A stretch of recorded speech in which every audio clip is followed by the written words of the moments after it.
Hello, entrepreneurs, designers, digital nomads, and business gurus. Welcome to Circle Live, our internet talk show just for Squarespace Circle members. I'm Sam Z, one of your Squarespace Circle community managers.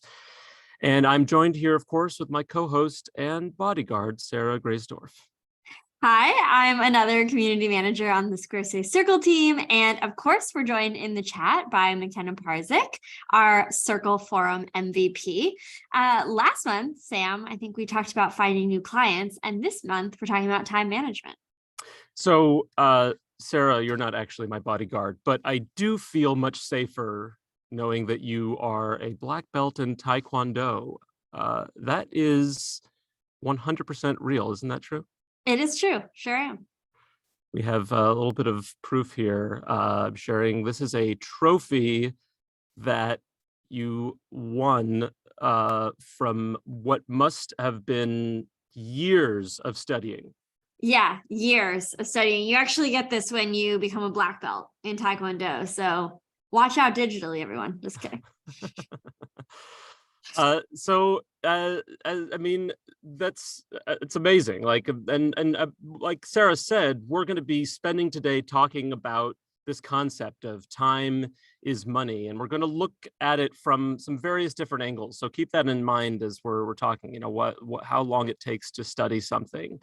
One angle, the first angle that we're going to talk about is how can you use the time you have like money? That is, how can you use it effectively to achieve your goals?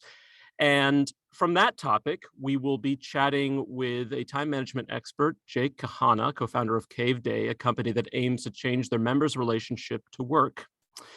And the second angle for time is money will be literally, how do you monetize your time? What are the skills and knowledge that you have that you might not even know about that many people will pay for? To talk about that, we'll chat with Lidia Drzewiecka, a Circle member, Squarespace expert, and founder of Visuable. But before we head to a quick ad break, I want to hear from our audience. Tell us in the chat something that took you a long time to learn, but something that you value every minute that it took you to learn. I'll reveal my own skill that took me a long time to learn when we come back from the break, and maybe Sarah will show us a few Taekwondo moves. I'll go set up my Acuity scheduling account right now. And actually, perfect transition, Sarah, because as a matter of fact, our conversation today is sponsored by Acuity Scheduling. Now, as a Squarespace Circle member, you get an automatic 20% discount on scheduling subscriptions, as well as a referral benefit payment for every qualifying subscription you sell to clients. And there's tons of great features you can use on even the most basic plan, including calendar integrations, video conferencing links, and integrations into your other Squarespace product. It's the easiest way to get your website on a schedule. Talk to your clients about organizing their calendars using Acuity scheduling. And actually, as a matter of fact, next week, we'll be hosting a special Circle demo of some of our favorite marketing integrations with Acuity scheduling, built right in, things you might not even know about. If you use scheduling already, or you want to see ways that it can help you improve your client bookings, join us next week. McKenna, could you please share the link to register for that demo in the chat, please? All right, I am curious to see what skills some people are sharing. Well, if you want to share your skills, oh, wait. Stephen is sharing that Gam's Hamnida, children's textbook movies, so I know they're doing it right. I don't know what that is, Stephen, but I would love to know much more about what that is. That sounds very interesting. My own skill I will share to everybody is that during the pandemic, when we're stuck inside, I learned to solve a Rubik's Cube. And if you join us at the Squarespace Circle Live after party today in Gather Round, we'll share the link to that if you don't have it already. You can either chat with other Squarespace Circle members, or you can watch me solve a Rubik's Cube in under half an hour. And what other answers we've got? Oh, Katie Carlisle, that's great. Learned how to play ukulele. Kristen Swanson, Adobe Photoshop, very useful skills. Taekwondo. We got another Taekwondo person. Okay. Oh, so that was Stephen. So I guess that's a version of Taekwondo, perhaps. Sarah, you and Stephen, you got to start talking. We Do a gotta. dual class. I know. So awesome to see people learning and what you're learning and what you're devoting your time to. I want to now move into keeping the show back on a schedule. As I mentioned, we're going to start a conversation today with Jake Kahana, co-founder of Caveday, a company that aims to help people work smarter with intentional focus sessions. So without further ado, so pleased to welcome Jake to the Circle Live stage. Welcome, Jake. Thanks, Tim. Thanks for having me. So our audience of freelancers and entrepreneurs know that time is a resource. They know this pretty well. And if they aren't thoughtful about their time, they tend to burn out. Jake, you actually come from the world of freelance design, and you're no stranger to the victims of what's called the hustle culture. And I'm going to start with a pretty provocative question. Is hustle culture dead? It's a really interesting question, and I'm sure it comes from like the zeitgeist that's out there. You hear a lot about quiet quitting and people that are just sort of doing the bare minimum at work, and so we all must be like taking it easy at work, right? And I think what we see over and over at Caveday and the people that come to us are indicators that hustle culture is very much alive. And what I mean by that is that there are social scripts that are so deeply embedded in all of us, in how we work, that we can't escape it. We can't escape that. We feel the need to continue to hustle, that we need to have a side project that earns us money and do what you love. So, find the things that you love and then find ways to make it money. The social script that we don't feel like we can take a break because then we'll fall behind. The social scripts that like, your salary just needs to keep increasing year after year after year. And the reality is that almost none of those are healthy ways to think about our work, that our salaries are going to go up and down over the course of our career, that taking a break is actually productive and helpful for your brain, that you don't have to love what you do. If you have something that you love, you don't have to have it make money. And that's kind of what we're trying to do at Caveday, is we're taking hustle culture that's very much alive and very much pushing us to burn out and find more work, and saying, actually, we need to rewrite some social scripts. We need to think about work in a new way. Definitely. And I saw that live. I actually attended one of your caves. As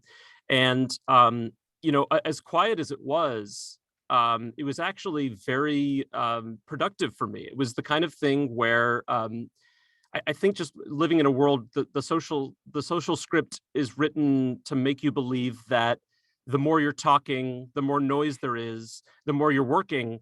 But I thought it was just so simple and effective to have you on the screen, just popping in every few minutes, like giving us long stretches of time, like 10 minutes to plan. And that was kind of remarkable to me.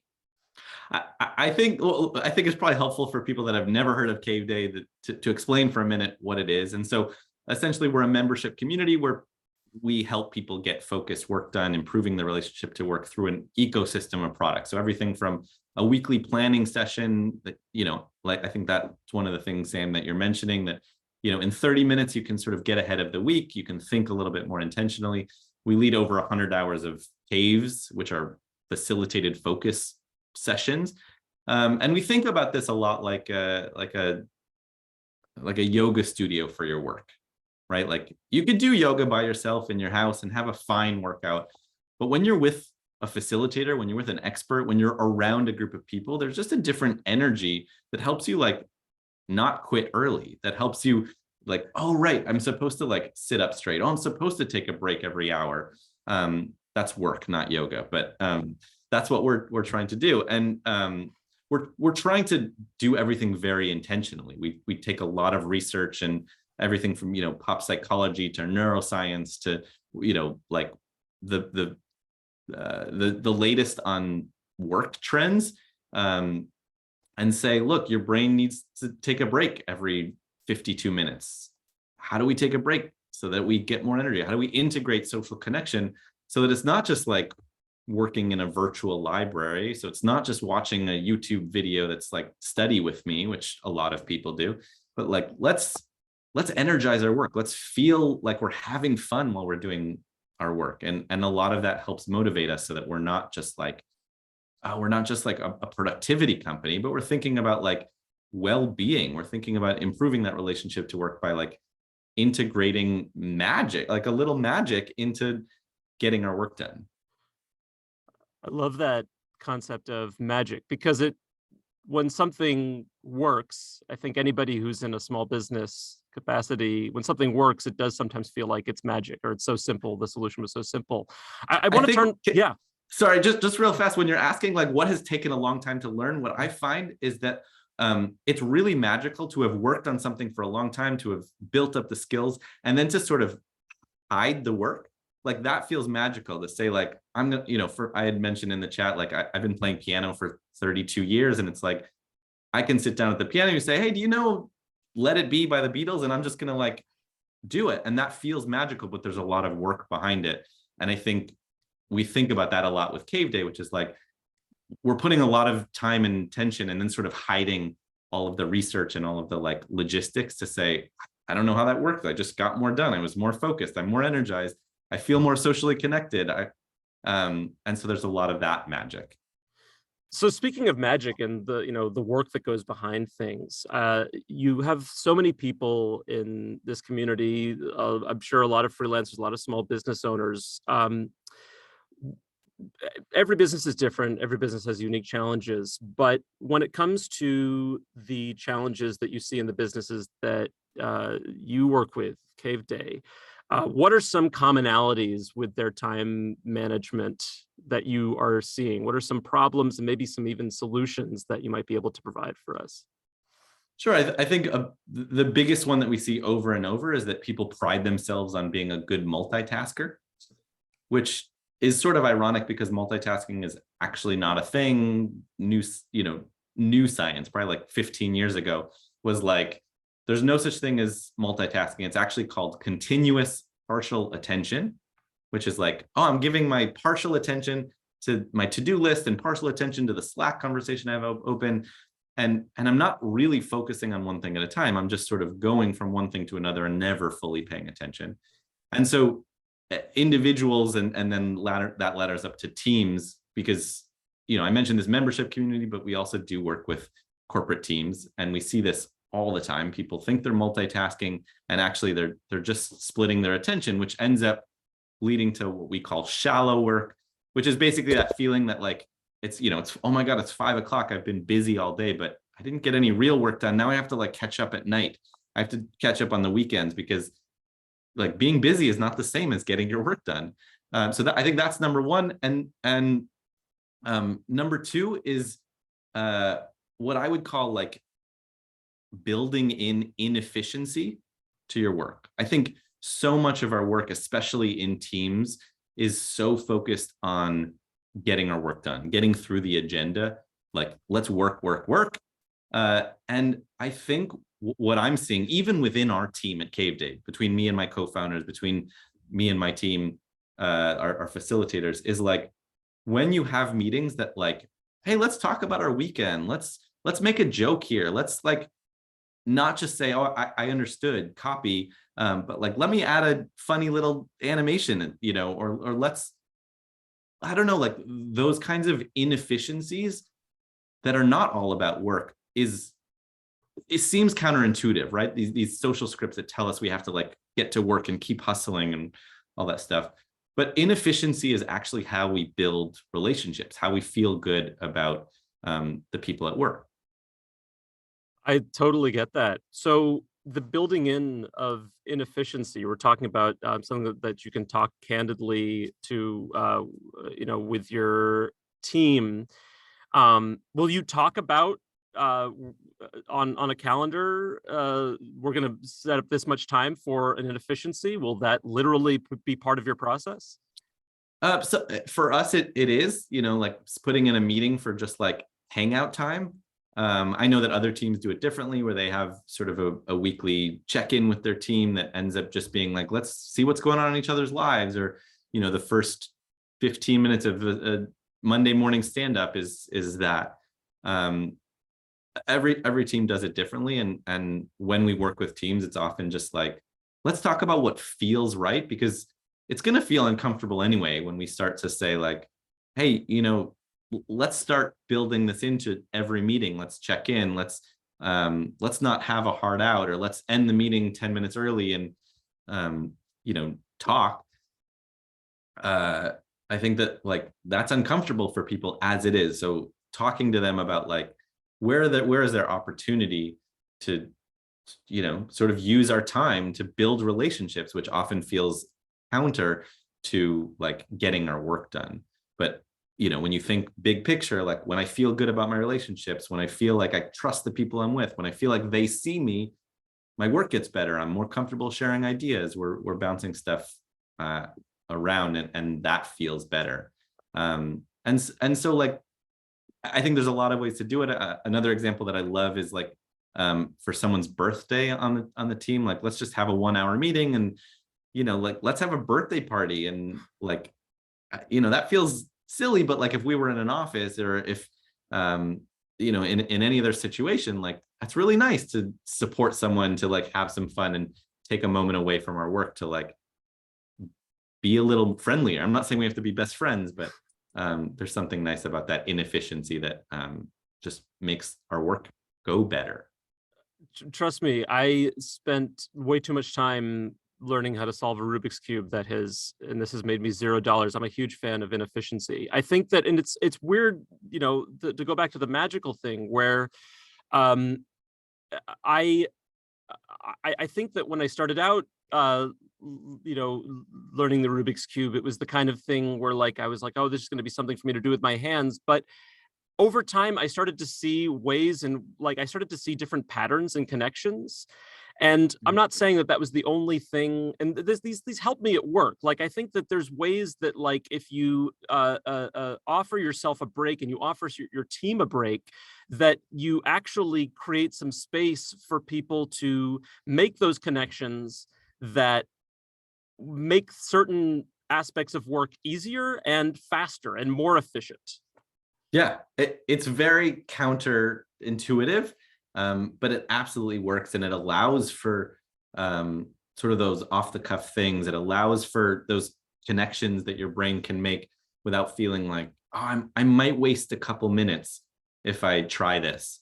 There's sort of like two roads. It's sort of like, are we the most efficient team, or are we allowing inefficiency in order to be more effective, which is like choosing the right things, not just like not wasting time. Right. And you're still within that, you're still incredibly organized. You do weekly planning sessions with your team, and there's space made for the organization, and there's space made for the quote unquote inefficiency, Well, there's what we think about a little bit like there's like a theory and a practice. You have to sort of learn the idea of monotasking and learn the process of planning my week. And we also do monthly accountability groups called the Cave Squad, where you're like put with a little squad to check in 3 times a week to push your goals forward for the month. And it's like learning some of these new systems, and then the cave is like a place to practice, to like put it into making it work. We have just a couple minutes left for this segment, Jake, but I wanted to end with a question.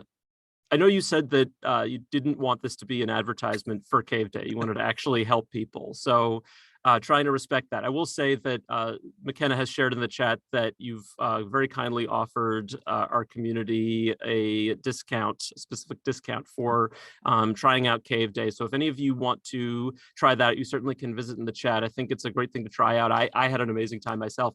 But I want to ask you this final question, because I think the answer is going to be very interesting. What led you to start Caveday? What were you thinking about that got you in this headspace of wanting to provide this space for people?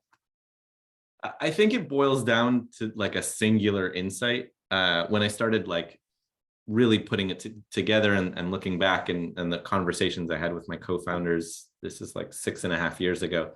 the insight is that nobody taught us how to work, or nobody taught me how to work. Maybe someone sat you down and said, here's how to use a calendar, and here's how to focus, and here's here's where and how to work. And I think because we never learned, because I never learned, I wanted to learn myself and then pass that on and teach people. And so the idea that like our phones specifically are designed to take advantage of the way that our lizard brain, our primal brain, you know, looks for movement and high-pitched sounds and flashing lights. Like, oh, when you know how your brain works, it's like, well, my phone is tapping in to this primal need to like check this because I have this survival instinct, and that's kind of messed up. So let's learn how to like remove distractions. Let's learn how to take breaks. Let's learn how to, you know, integrate social connection into our work, because I as you mentioned at the very beginning, like before Caveday and even like into a few years into Caveday, I'm a freelancer. I'm a designer and a web designer, UX designer. And like, it kind of sucks to work by myself. I'm an extrovert. I'm social. I like talking to people. I know that it helps my work. So how can we do it in a structured way? And so honestly, like that's where these ideas were floating around. Let's create an environment where this is happening. And my background in branding and marketing and design, my co-founder Molly has a background in event and experience design, and my third co-founder Jeremy has a background in community building and entrepreneurship. It was sort of like, oh, let's do an event. And actually for the first year and a half, Caveday was a monthly in-person event. It was sort of like, let's help you with your side project. Come on a Sunday to write your book all day, and we're going to take breaks every 50 minutes. And obviously over the course of the last 6 years, it's evolved, and we've added membership, and now we're entirely remote, and we've added all these extra things to support the ecosystem in helping people, again, plan, feel accountable, get focused, learn how to work, because again, nobody taught us. This is so great, Jake. And we're going to move on to our next topic now, but we're going to bring you back at the end for a Q&A. So anybody in the audience who has any questions, feel free to go into the Q&A box and put them there now if you have questions for Jake. Thank you so much, Jake. This is fantastic. Yeah, thanks for having me, Sam. Thanks, Sarah. We'll see you real soon. Wow. So we've learned a little more about managing your time, this idea of efficiency, building it in to your thinking, shallow work. And now that you've learned to manage it, it's time for us to talk about the opportunity to monetize it. Sarah, do you want to introduce our next topic and guest? Yes. Thanks so much, Sam. And thanks so much for all that incredible insight, Jake. That was so like thought-provoking, and really excited to apply some of what you just shared to my work. All right, so our next guest for this topic is Lidia, who's the founder of Visuable, an international digital agency that helps businesses worldwide create iconic brands, powerful websites, and ingenious online systems. Lidia is also a Squarespace expert. Lidia, thank you so much for joining us today. Thank you so much for having me, Sarah. All right, so to start off, I love the way that you use Acuity scheduling on your site to sell what you call expert calls. For our audience, can you kind of describe what an expert call is? Yes, of course. That's actually a really great question. An expert call is basically a way for us to help the clients with anything they need for the duration of 60 minutes. On our website, as you could see, we offer a whole range of expert calls. And during those calls, we work very close with the clients to help them move forward with a particular aspect of their digital business that they might need help with. So, for example, sometimes we might be delivering training on the SEO. Another time we might be tweaking their Squarespace website, you know, something really small that we can do in 1 hour. And another time we could be setting up their Acuity scheduling. So basically, an expert calls is simply 60 minutes of our time packaged up into a particular solution that our client might need from us. That's awesome. That sounds like such a great way to kind of market the skills that your team has. I love that format. Can you just dive in really quickly? I know you have a ton of experience with Acuity, kind of how you decided to kind of invest in this skill and how it's helped your clients. Yeah, definitely. So we discovered Acuity at actually a really long time ago. So the business has been running for 8 years now. We used Calendly briefly at the beginning, but honestly, we didn't like it. It was just not as cool. And then when I discovered Acuity, it literally transformed my business. It was at the time when we were moving online. So initially we were a local business based in Bristol in the UK, but at some point we were moving it online. We partnered, with Squarespace. Squarespace got us onto the marketplace, and we started getting all those inquiries from around the world. And we really knew that we needed a solution that can help us sort out a whole bunch of appointments across different time zones and to do it really effectively. And we found that Acuity was really the best solution. Since we set it up, we can just really easily manage all client appointments, all teams appointments. We can set up unique availability for every single person. We can attach different people to different types of appointments, whether this is onboarding calls for our website projects or some of our expert calls that we offer. So different people on the team obviously have different skills. So some people would be attached to the Acuity expert calls. Some people would be offering Squarespace expert calls on SEO expert calls or similar. That's awesome. I love that you both use it for yourselves internally, and it's also something that you're able to share with clients. At Squarespace, we call that dog fooding, when you use the products you use yourself. Yeah, we love it. We love it. That's amazing. It sounds like the expert calls, as I mentioned, are just like such a great way to make money. How did you determine the price for all of your expert calls, and do you charge the same for all of them?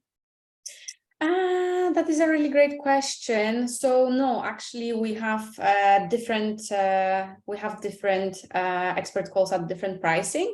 Most of them are at a similar price, but then a few of them are more expensive and others are cheaper.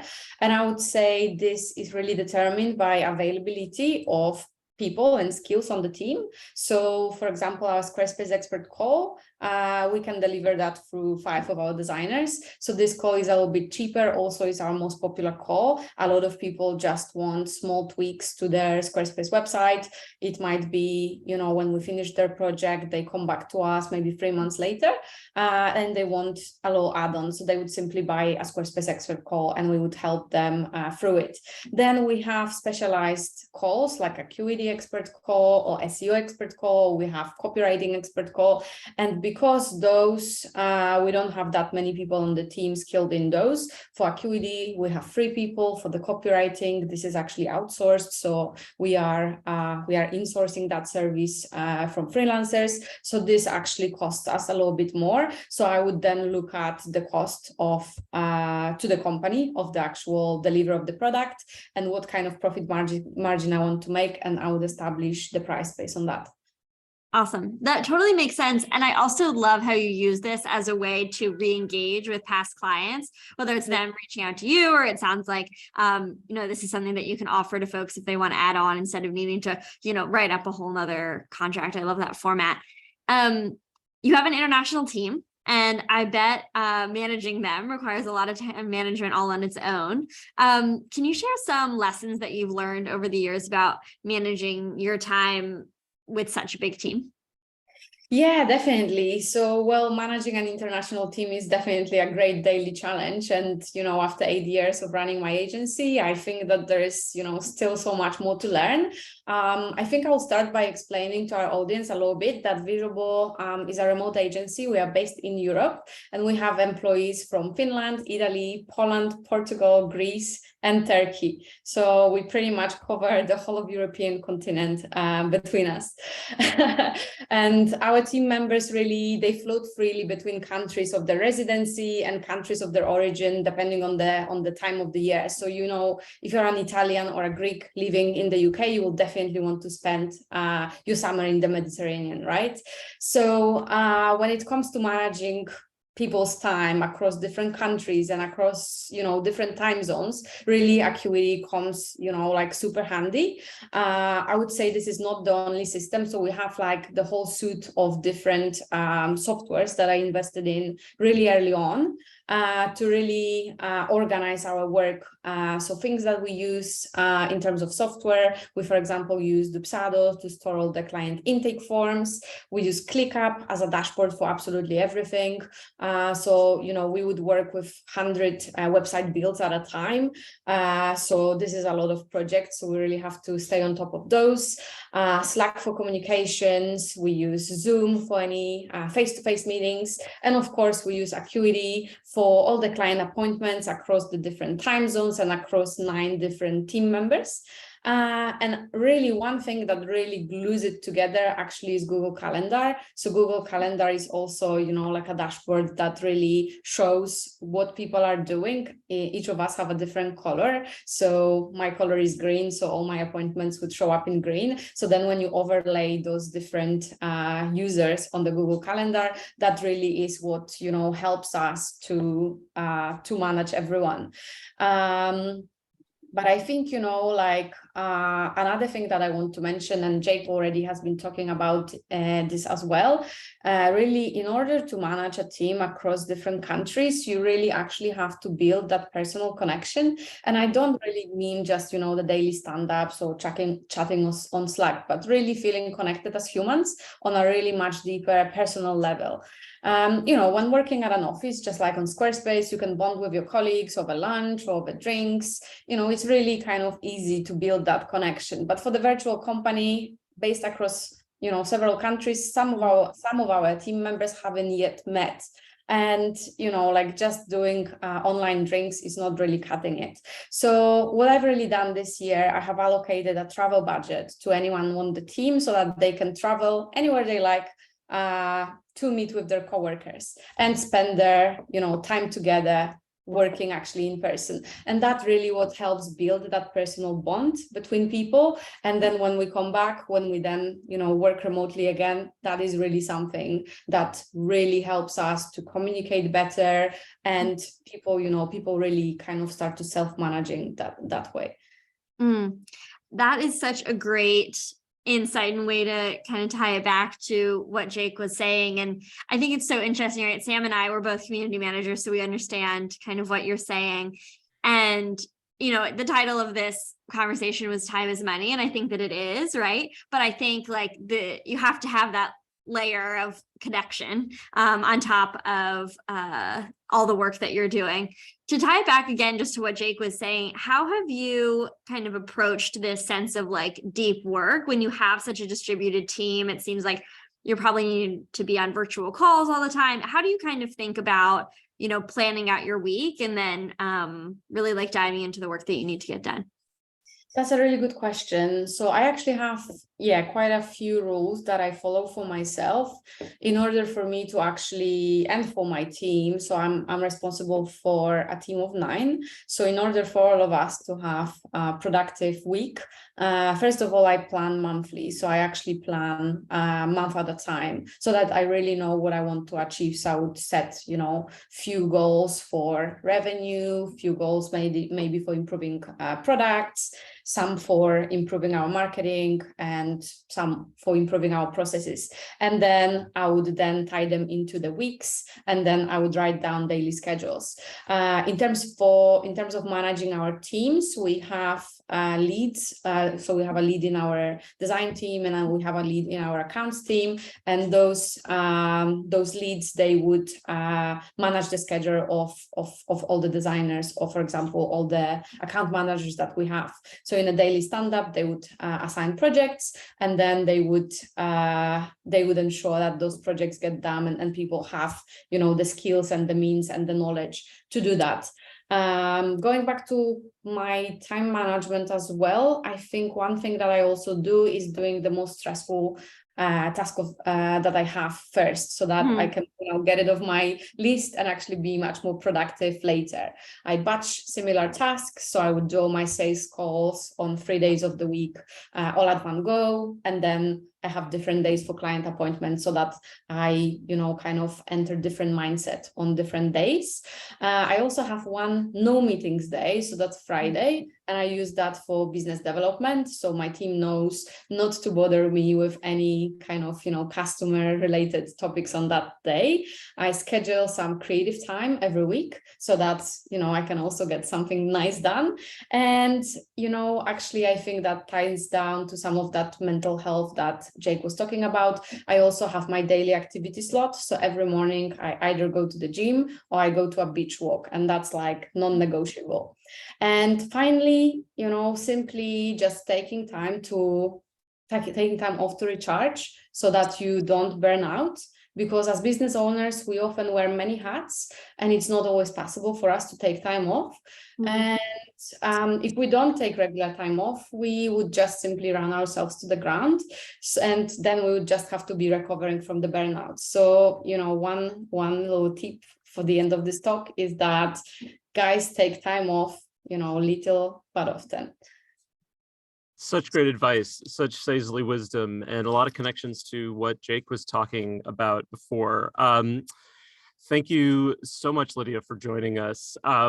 This has been a great conversation, and we're going to bring you back at the end for a little Q&A, but thanks so much for joining us for this start of a convo.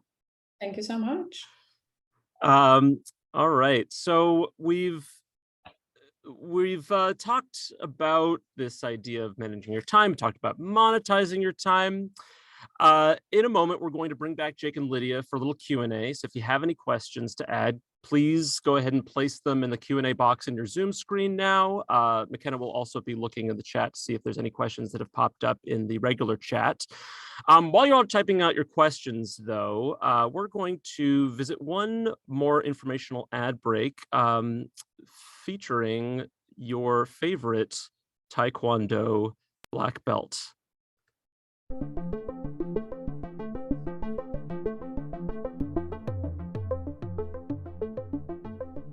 My name is Jeremy Schwartz, and I'm the director of Squarespace's channel partner business. My name is Sarah Greysdorf, and I'm a Circle community manager. Last February, we shared our product plans for the first time ever. 6 months later, at Circle Day, we did it again, giving Circle members an early look at features like Fluid Engine, the asset library, and native video hosting.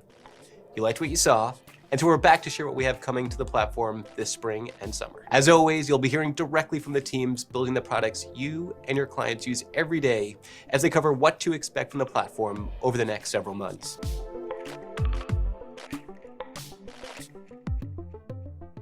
All right, thank you, Sarah and Jeremy. That's fantastic. So the new videos for Squarespace product updates, titled "This is Squarespace," are up live online. McKenna, if you could please share the link to the conversation that's happening right now in the forum. That's actually, I think, the best place to go. You can get there, you'll get the link to the video with also the password that you need, because this is very Circle exclusive content.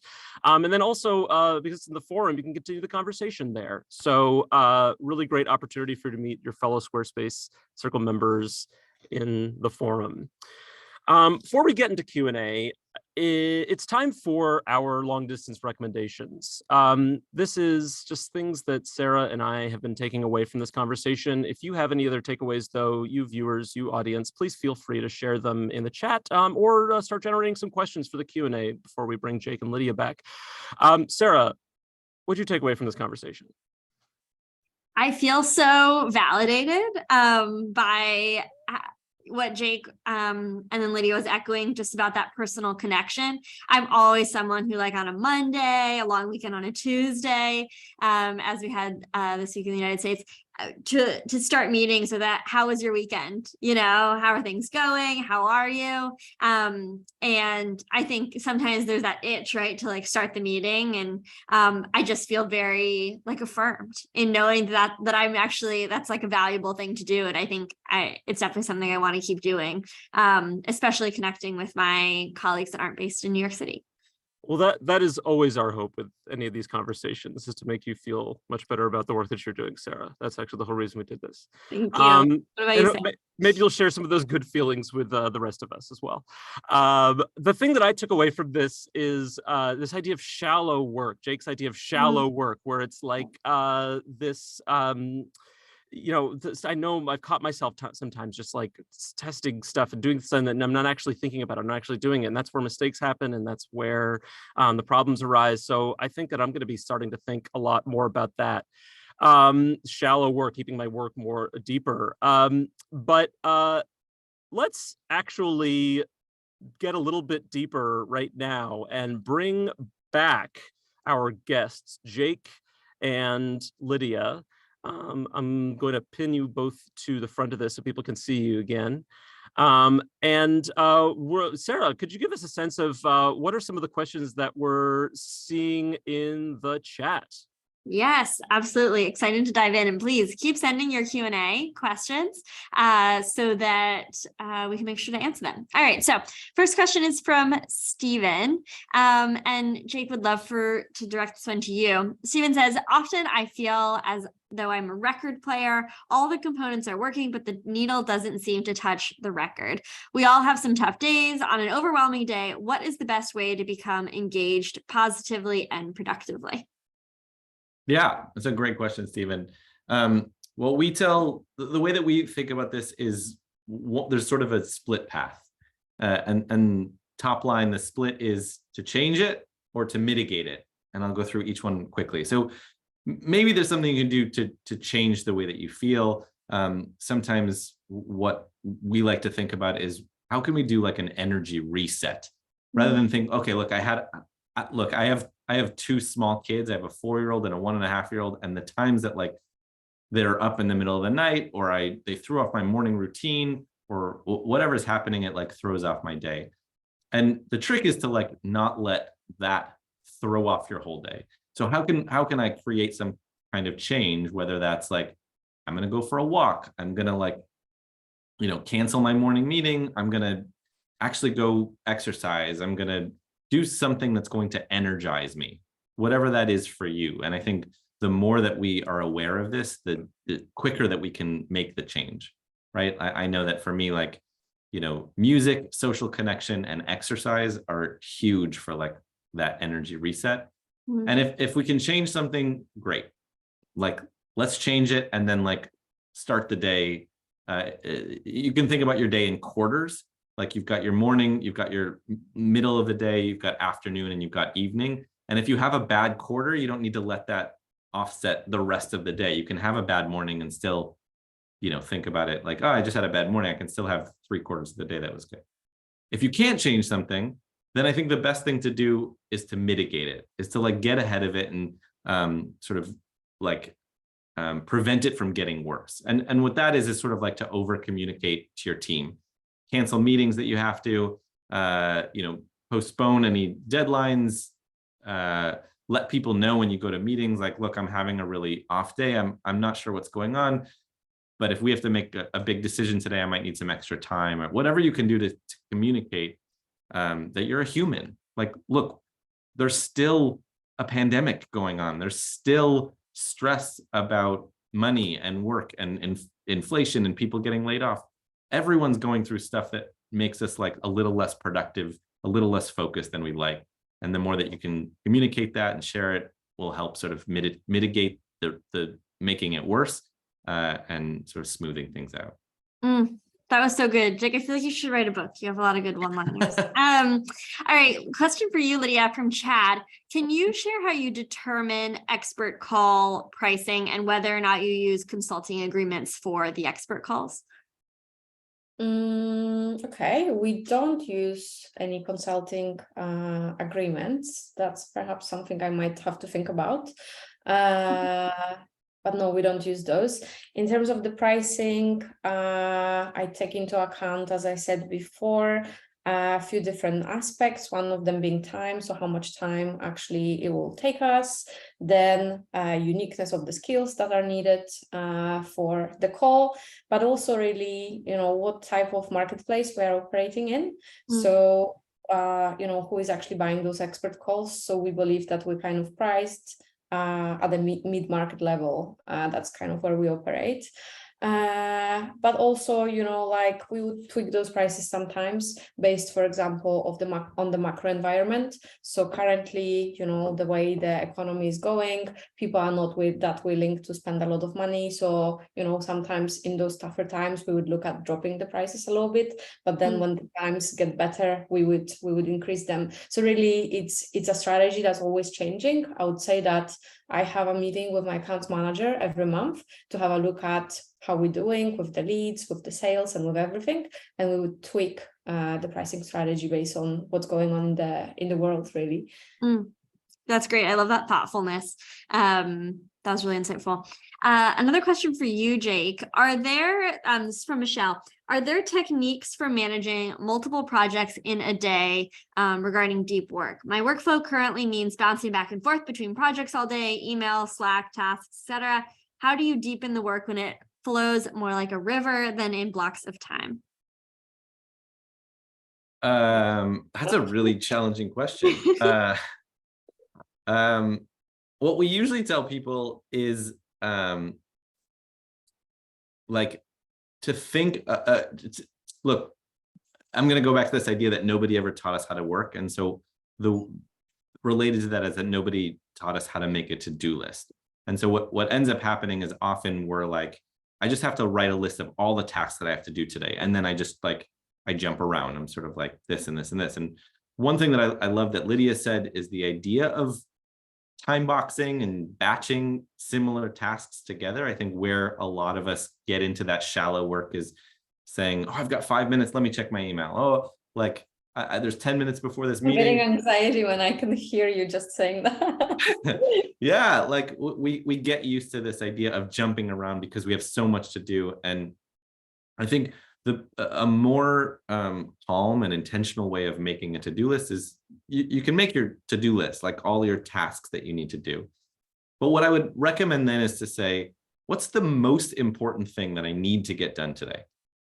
Right? Like if I got nothing else done, if there's an emergency meeting, if like, I have a health crisis, something happened, what's the one thing that I will feel good if I just get this done? And often it's hard, maybe there's two things, but to make sure that thing gets scheduled as early in the day as possible, before meetings and emails and other people take over your day.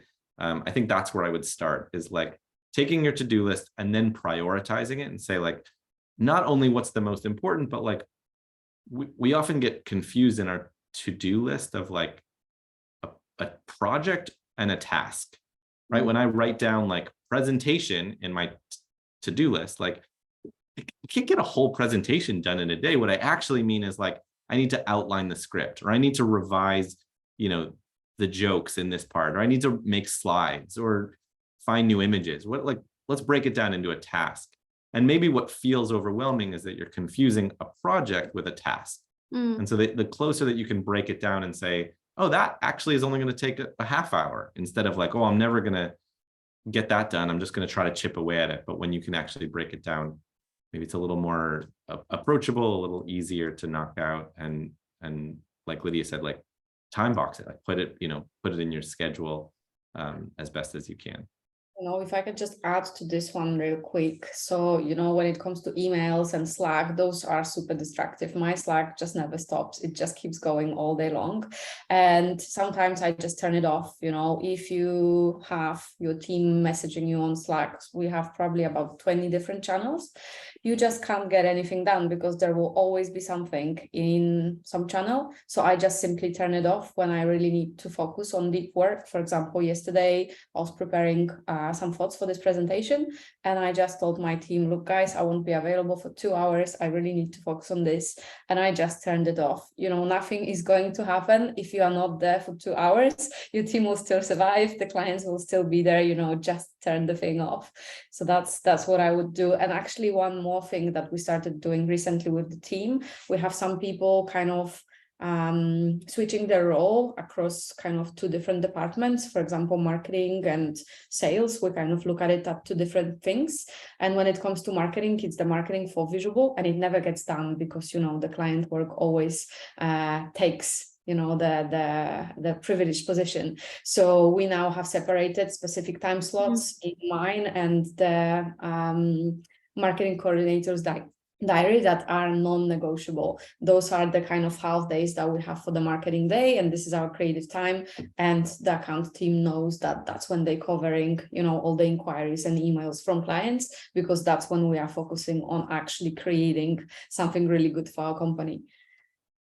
That's great. Oh, go ahead. I like that Lydia said, like, she messaged her team first and said, I'm not going to be available. I think for a lot of people, it can be hard. Like, I can't turn it off, but sometimes just messaging that, and Katie put in the chat that, like, there's this expectation that you need to be available all the time. And I think the reality is nobody needs you as urgently as it feels. It's not that important, no. Yeah. Yes, so true. And I just love that note about breaking projects up into smaller tasks. We said the same thing at Circle Live last month, so it must be true. All right, so we're going to wrap up. If people want to contact you, Jake and Lydia, where is the best place to follow you, stay in touch with your work? Sure, you can find me at caveday.org. The free month that we're giving is caveday.org/Squarespace. We're at Caveday on LinkedIn or Instagram, Twitter, and I don't know, search for us on LinkedIn if that's your thing. And I'm Jake at caveday.org if you want to send me an email. Awesome. So I have a very difficult surname, so I'm just about learned how to pronounce it. So I'm gonna type this in. So my company name is also not the simplest one. It's visuable.co. So I just put it in the chat. You can check us out in there. And I will also share my link to LinkedIn. It's linkedin.com/Lidia Drzewiecka, which you will never ever be able to grasp. So I'll share it in the chat. And yeah, let's connect. I did my very best, but thank you. Super well. You did super well. That's very nice of you to lie. So this is fantastic, both of you. Thank you so much. Real fun chatting with you. To our audience, if you liked what you were hearing today about Acuity scheduling, you can join us next week, as I mentioned, for a demo. We're going to show you some Acuity hacks delivered by a member of our advisory team here at Squarespace. This is a specific for Circle demo, just for Circle. McKenna, if you could please share that link again for people to register. It's on a different platform than we're on right now, so people will just have to register for that separately. And speaking of different platforms, if you were sent a link to the after party in your email, that's also on a different platform called GatherRound. You can follow that link in the invitation. If you didn't get that link, McKenna is also going to be sharing a link to that GatherRound link in the chat. It is a similar platform to Zoom, but it is slightly different. You'll see. Prepare to have your camera and your mic on is all I will say about that. If you're going to be at the after party, I will see you there in GatherRound in a different window. And if you're just joining us for Circle Live, we will see you the next time. For now, this is Sam Z. And I'm Sarah G. Reminding you that the best cure for writer's block is a video block. Bye, everybody. So long.